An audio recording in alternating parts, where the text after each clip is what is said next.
What's up everyone, it's Dakota, and welcome back to another Pioneer video. And this week we're going to be looking at a deck that is really been considered a staple of the Pioneer format since its inception. No, we're not talking about Niv again. We're actually talking about a deck that has went through a series of changes, but has always seemed to stick towards the top of the metagame. And after getting a lot of reps and stuff in with the deck, I'm pretty convinced that this is probably now my new favorite, plus probably the best deck to play in the format as of the recording of this video. So without further ado, let's look at Mono Green Devotion for the Pioneer format. And here we have the deck, Mono Green Devotion for Pioneer. It's saying that I am the creator of this deck. I definitely took the deck list from somewhere else. I just could not refine the deck list that I was using, so I just created it in MTG Goldfish just because I like using this to show off like the cards and stuff like that. Before I get too deep into the Mono Green Devotion deck, I would just like to thank everybody who is currently subscribed to my YouTube channel. It's been growing a lot faster than I had ever anticipated getting back into making videos and stuff. This is probably the longest I've been this consistent, and honestly, not even uploading as regularly as I did before. And I've just seen a tremendous amount of growth. So I just want to thank everyone that has subscribed to the channel. I'm forever grateful, honestly, because it just keeps me making these videos.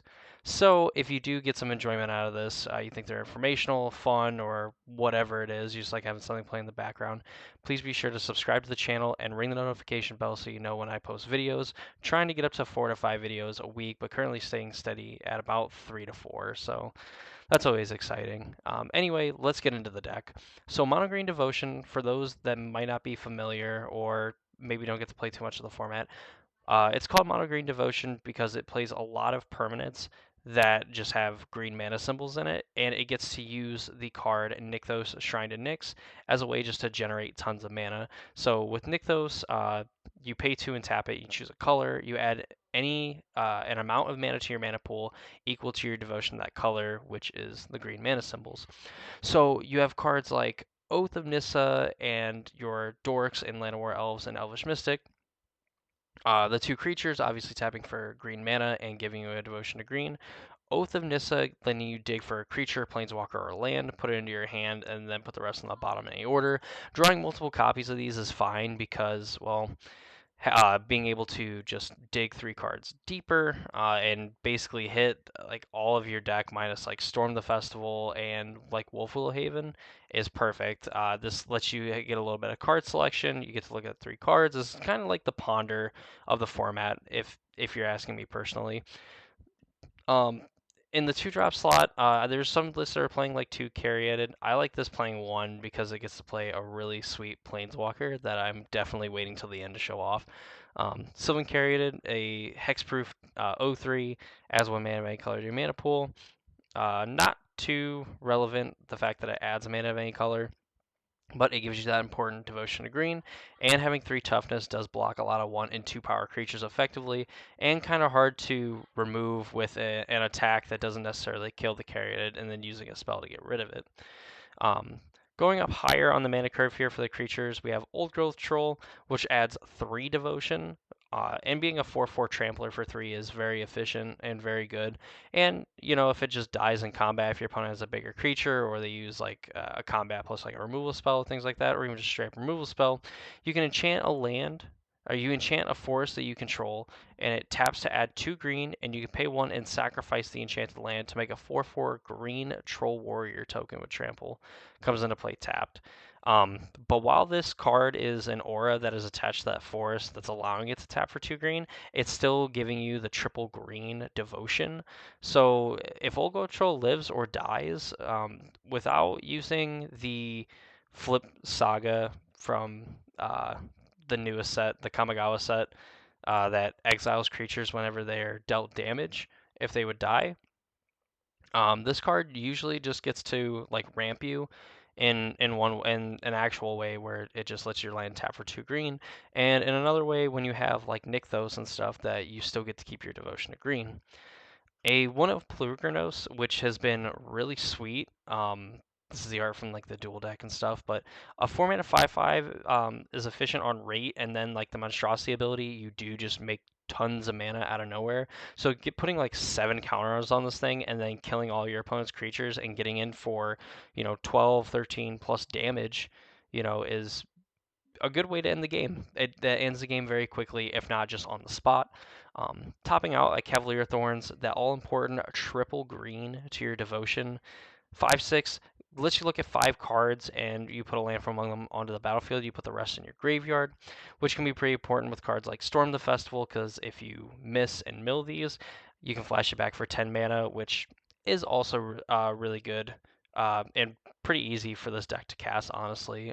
And there'll be games that I'll be showing off this week that kind of show how crazy this deck can get. So those are the creatures. Obviously, the gist is like they all provide you with green mana symbols when they are on the battlefield, and some of them giving you added bonuses even when they die, like with Old Growth Troll ramping you, and Cavalier Thorns getting to get back a card and putting it on top of your library, making it Thoughtseize proof. So you could put like Nykthos on top of your library, or if you want to like put Storm the Festival or a Planeswalker or something like that, you can most certainly do that. Speaking of Planeswalkers, this deck gets to be a double-edged sword. While it is a green devotion deck on its face with obviously all of these green mana symbols, it does also get to play a Karn sideboard / wish package. And as you can see here, these are the cards in the package that we will go over right now. So obviously, like Tormod's Crypt is like a way against like graveyard decks. You also have like Grafdigger's Cage if your opponent's getting creatures back from their graveyard. Treasure Vault is a land that you can actually go get with Karn if you're missing a land drop, and with the amount of like devotion you can create, you can just sacrifice this, and essentially your treasure vault just like makes a ton of mana this way by creating treasure tokens. Um, 2 Pithing Needle, obviously, like you could bring one of these in, leave one on the board. Pithing Needle, just like a staple of like Magic across all formats. You naming a card. Activated abilities cannot be activated unless they're mana abilities. Shadow Spear, you equip this onto a big dude and you get in one hit with it, and mono red just cry as they tear up all their cards and they start playing green devotion. Damping Sphere for the mirrors is pretty interesting because you kind of just like play this and it hoses your devotion opponent, especially if they're going heavy on the like Nykthos and they need like their devotion and stuff. This just stops Nykthos from adding tons and tons of mana. Unlicensed First, just like a big vehicle that can eat at your opponent's graveyard 2 cards at a time, or even like a graveyard at a time, and just ends up getting bigger and is very hard to get rid of, and also is bounce proof from like Thing in the Ice. Going further, we're going to skip Pestilent Cauldron for a minute for the combo that we can set up. But we have like the Chain Veil, which is also part of like the Pestilence Cauldron combo, which we'll get to here in a second. Sky Sovereign for targeted removal against like some of the other like creatures. God Pharaoh Statue lights out against a lot of decks for the fact that it makes their spells cost more and gives you a pseudo win condition. Plus becomes a 6/6 when it's targeted by Karn. And then Meteor Golem just to blow up a non-land permanent that opponent controls. Also being a 3/3, which is kind of nice, just having a body with that. So I alluded to a combo with this deck. It's the card Pestilent Cauldron, which is an artifact. You can grab it with Karn, but you can obviously cast the back half, which is Restorative Burst. It lets you return 2 target creature, land, and or planeswalker cards from your graveyard to your hand. Each player gains 4 life, and you exile Restorative Burst. If you have 15 devotion, an extra copy of Karn the Great Creator, an extra copy of Kiora Behemoth Beckoner, and obviously like a Nykthos in play, you can go infinite and net mana by casting Restorative Burst and essentially looping Karn and Kiora's until you're able to get Chain Veil, activate multiple times, which means you're able to generate more and more mana, which means that you can eventually just start getting different things with Karn and tutoring different things out and things like that. And then proceeding to draw your whole deck and just put tons of things into play. It's gross. So essentially, real quick, since Restorative Burst exiles itself, you actually exile the card flipped back to the Pestilent Cauldron, and Karn says that you can get you can choose an artifact you want from outside the game or an exile. And you reveal that card, put that card into your hand. So you're able to just loop Pestilent Cauldron, in turn being able to cast Restorative Burst. And as long as you have 15 Devotion, you're able to tutor it back out with Karn. You're able to play a Kiora, untap your Nykthos, and then use Nykthos to add equal to your Devotion. And as long as you have 15 Devotion, you'll net 1 mana. And then as long as you have more than 15, you're able to generate more mana as you go through the loop. Eventually, you can go get Chain Veil, and then you can activate it multiple times to speed up the mana production and things like that. And essentially gets a tutor out like your whole sideboard and things like that. So it's actually really cool. Something I didn't know when I originally made the deck, when I did the deck tech, and um, obviously the application being that like against some decks, like this is just a way that you can just put all of your things into play, and your opponent really can't do anything about it unless they're like the Supreme Verdict deck. But even then, off the top of my head, like they have to deal with all these planeswalkers. Also against like burn, you just go back up to like 20 life or whatever, and then flip your whole deck into play. Like yeah, they're at a high life total, but you're able to dispatch them quickly with all of your stuff going on. Plus, you could just eventually find your Nicol Bolas, and then if your opponent does not have any way to like deal any way to deal with like the Nicol Bolas, and you're able to get rid of their legendary planeswalkers or creatures, um, you can just kill them with Nicol Bolas. That's pretty cool. Also, the fact that like you don't necessarily need to use his plus, because if you just put a Nissa Worldwaker in or a Nissa Who Shakes the World in play, you can just plus to animate lands and not have to draw cards and worry about decking. So that's pretty cool. Aside from that, like Nicol Bolas Dragon God is also just a good card to play, and you can play it because Oath of Nissa says that you can spend manas over mana of any color to cast Planeswalker spells. So you can put this solidly triple black Grixis Planeswalker in your deck and cast it. And honestly, there's been like maybe one time in like 8 or 9 matches where I had a Nicol Bolas in hand and I couldn't cast it. There's been way more times where this card's been castable than when it's not. Storm the Festival. You look at 5 cards in your library, you put 2 permanents with mana value 5 or less from among them onto the battlefield, the rest on the bottom. This is kind of a way that you can like just start looping things where like if you find like a Cavalier and an Old Growth Troll, Cavalier finds a Nykthos adds more mana, you flash back a Storm the Festival, you start casting more things. Um, there's a game that I'll definitely go with, and I'm gonna have to figure out which one it is. Where like I started with basically nothing in play, and because like Storm the Festivals and hitting like running Nykthoses and stuff, I like filled the board. My opponent was dead like the next turn. Super insane. Uh, the enchantments we already went over with Nissa. Wolfwillow Haven just makes a land tap for an additional green. Gets around Damping Sphere because it says the land is tapped for mana, and then it adds an additional green, and not that it's tapping for 2 green. It can also cash in for like a wolf later, and of course adds to your devotion. The mana base, super simple, 14 forests. For utility, it's got the Nykthos to generate tons of mana.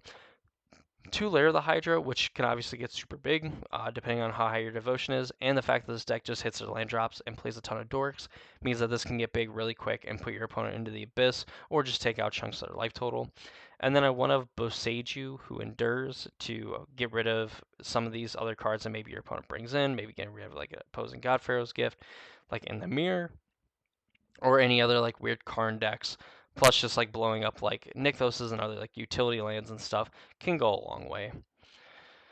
And then the last 2 cards I have not went over are these 2 Voracious Hydras, and I kind of bring these in like almost all the time, and I just shave on some of the other stuff. Like I just like the fact that this can either be a really big body, it tramples, so if you cast it for X equaling 10, double the counters, it's a 21 trampler, and it's hard for the people to deal with. So that's the deck. That's Mono Green Devotion. This deck is sick. I think when I did my best deck video, I think I said that Mono Green Devotion was like the best deck, and I think that was just for the consistency of the deck. But honestly, the deck is super consistent.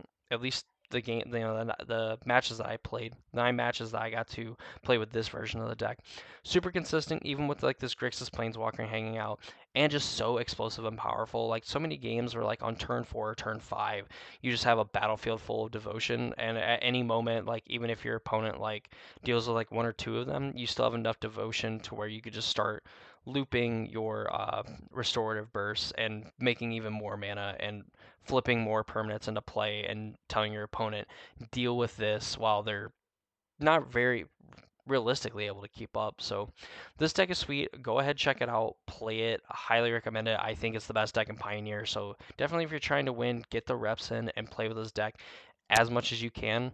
Honestly, before like Nykthos or whatever gets banned, because this deck is nuts. Play it. I highly recommend it. With that being said, if you enjoyed the video, please leave a like. Of course, if you're not subscribed to the channel, consider subscribing. Post Pioneer deck techs and modern deck techs along with other gameplay videos and stuff like that. I haven't uploaded a discussion video in a while, so hopefully we'll be able to do that here soon. And as always, thank you for watching, and I hope that you win all of your die rolls, you keep good sevens, and you never miss lethal. See you all in the next video.